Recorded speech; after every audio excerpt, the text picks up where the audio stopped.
Paris की investigative website Mediapart ने Rafale पर चौंकाने वाला बहुत बड़ा खुलासा किया। कैसे मोदी सरकार फ्रांस में चल रही जांच पर दबाव बना रही है ताकि राफेल का सच बाहर ना आए। राफेल को लेकर के ये खुलासा केस को एक नया मोड़ दे सकता है। हो सकता है कि सुप्रीम कोर्ट के वरिष्ठ वकील प्रशांत भूषण फिर से सुप्रीम कोर्ट का दरवाजा खटखटाए और इस पर जांच की मांग करे। तो पूरा मामला बताएंगे आपको, वीडियो को अंत तक जरूर देखें। नमस्कार, स्वागत है आपका देश नीति पर।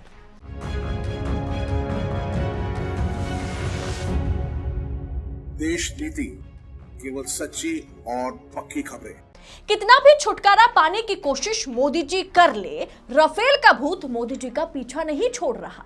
और सबसे बड़ी बात कि पेरिस की इन्वेस्टिगेटिव मीडिया वेबसाइट जो है मीडियापार्ट, उसने बहुत बड़ा खुलासा किया राफेल को लेकर के जो जांच चल रही है उस पर। दोस्तों, इस रिपोर्ट में जो खुलासा किया गया है वो चौंकाने वाला है और मोदी सरकार पर, नरेंद्र मोदी पर एक बहुत बड़ा सवाल पैदा करता है। पेरिस की इन्वेस्टिगेटिव वेबसाइट मीडियापार्ट ने राफेल को लेकर चल रही जांच पर जो खुलासा किया, नई रिपोर्ट में बताया कि नरेंद्र मोदी के नेतृत्व वाली भारत सरकार फ्रांस के उन जजों के साथ सहयोगिता नहीं कर रही है या उनकी जांच में अड़चन बन रही है जो राफेल फाइटर जेट की भ्रष्टाचार पर जांच कर रहे हैं। यानी आसान भाषा में समझे तो सरकार फ्रांस में चल रही राफेल डील की जांच में फ्रांस की मदद नहीं कर रही है, मदद करने से फ्रांस की इनकार कर रही है। राफेल सौदा, राफेल डील सबसे बड़ा डिफेंस स्कैम माना जाता है। भले ही सुप्रीम कोर्ट ने इस मामले में मोदी जी को एकदम क्लीन चिट दे दी थी, राफेल लड़ाकू विमान की खरीद में केंद्र सरकार को क्लीन चिट क्यों दी गई, इस पर भी प्रश्न चिन्ह हमेशा से लगा हुआ है। जिसके बाद सरकार ने पूर्व न्यायाधीश, यानी जिन्होंने मोदी सरकार को क्लीन चिट दी थी, वही farmer CJI chief justice of India Ranjan Gogoi को बाद में बीजेपी ने राज्यसभा भेजा, राज्यसभा के लिए मनोनीत किया। तो जाहिर सी बात है, उनके दिए गए फैसले जो सरकार के पक्ष में गया उस पर तो सवाल उठेगा ही। लेकिन फ्रांस में इनकी जांच जो है, इस मामले की जांच, राफेल की जांच अब भी जारी है। इस जांच में मोदी सरकार किसी भी हाल में हेल्प करने से फ्रांस को इनकार करती हुई नजर आ रही है।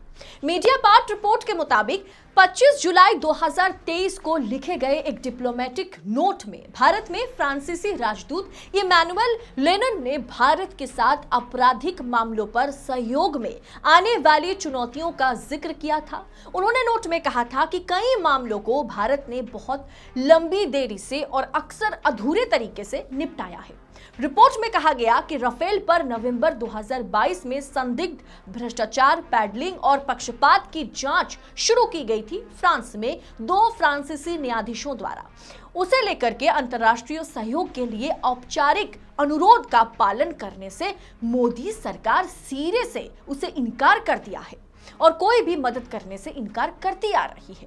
रिपोर्ट में कहा गया कि सरकार ने पहले फ्रांसीसी दूतावास को राफेल पर सभी तरह की बातचीत, संचार बंद करने से पहले 8 महीने तक ध्यान भटकाने का जो है एक तरह से प्रयास किया। इसलिए भारत में फ्रांसीसी राजदूत लेनिन, जो अब ब्राजील में फ्रांस के राजदूत हैं, उनको इस मुद्दे पर डिप्लोमेटिक नोट लिखने की जरूरत पड़ गई थी, क्योंकि मोदी सरकार फ्रांसीसी राजदूत पर दबाव बना रही थी कि राफेल केस पर जो जांच फ्रांस में जारी है उसे दबाया जाए।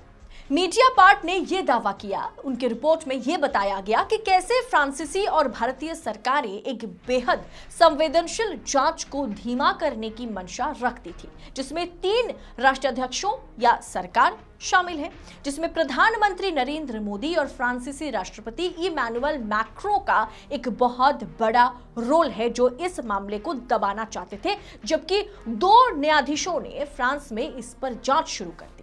अक्टूबर 2018 में फ्रांसीसी इन्वेस्टिगेटिव जजों ने भारतीय अधिकारियों से दसों एविएशन और कथित ऑगस्टा वेस्टलैंड चॉपर घोटाले में प्रवर्तन निर्देशालय यानी ईडी द्वारा गिरफ्तार सुखदार रक्षा व्यवसायी बिजनेसमैन सुषेण गुप्ता से जुड़े न्यायिक दस्तावेज भेजने का अनुरोध किया था।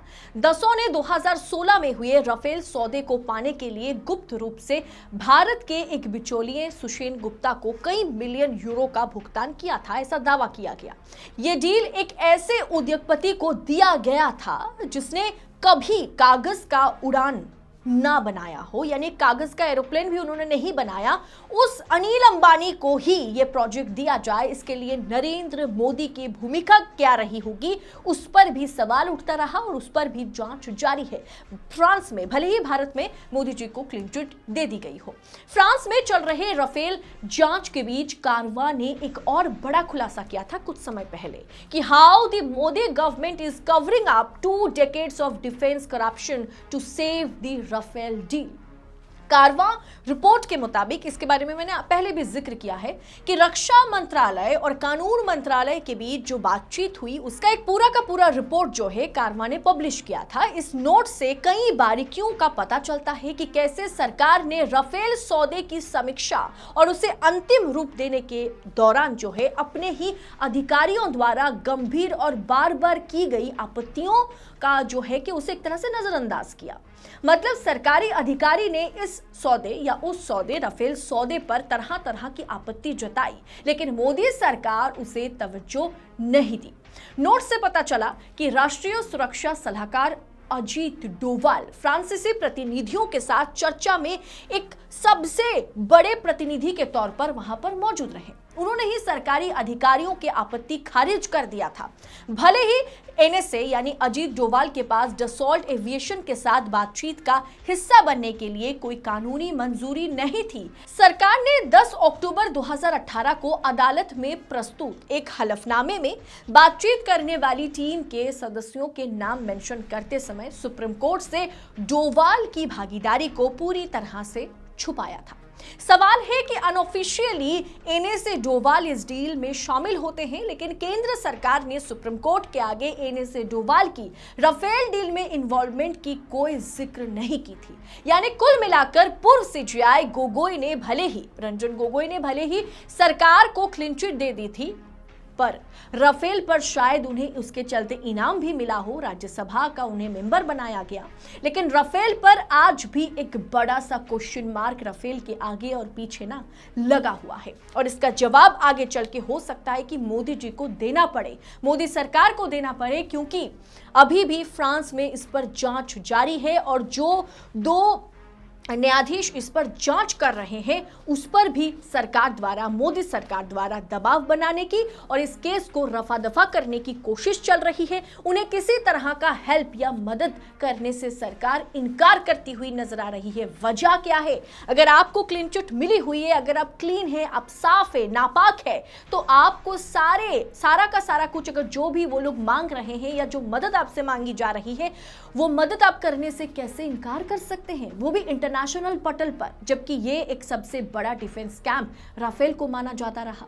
अब इस पर सरकार क्या कहती है, केंद्र सरकार का बयान आगे क्या आएगा, जैसे हमें पता चलेगा हम आप तक जरूर वो पहुंचाएंगे। दोस्तों, इस पूरे विषय पर आपकी राय क्या है? आप हमारे साथ अपनी राय जरूर शेयर करें। बाकी आपको पता ही है कि ऐसी खबरें जो है ना, कोई भी मीडिया प्लेटफॉर्म पर नहीं दिखाई जाती है। ऐसी खबरें आपको सिर्फ और सिर्फ देश नीति दिखाता है। तो ऐसे इन्वेस्टिगेटिव स्टोरी, पूरी पड़ताल के साथ स्टोरी पाने के लिए, रिसर्च के साथ स्टोरी पाने के लिए चैनल को सब्सक्राइब कीजिएगा। अगर ये रिपोर्ट और ये वीडियो पसंद आई होगी तो वीडियो को पूरा देखने के बाद लाइक का बटन जरूर दबाएं। देश नीति का जो फेसबुक पेज है उसे फॉलो जरूर करें और हो सके तो आजाद मीडिया को अपना सपोर्ट दे। वीडियो के अंत में थैंक्स ऑप्शन का इस्तेमाल करें। बहुत बहुत शुक्रिया। जय हिंद, जय भारत।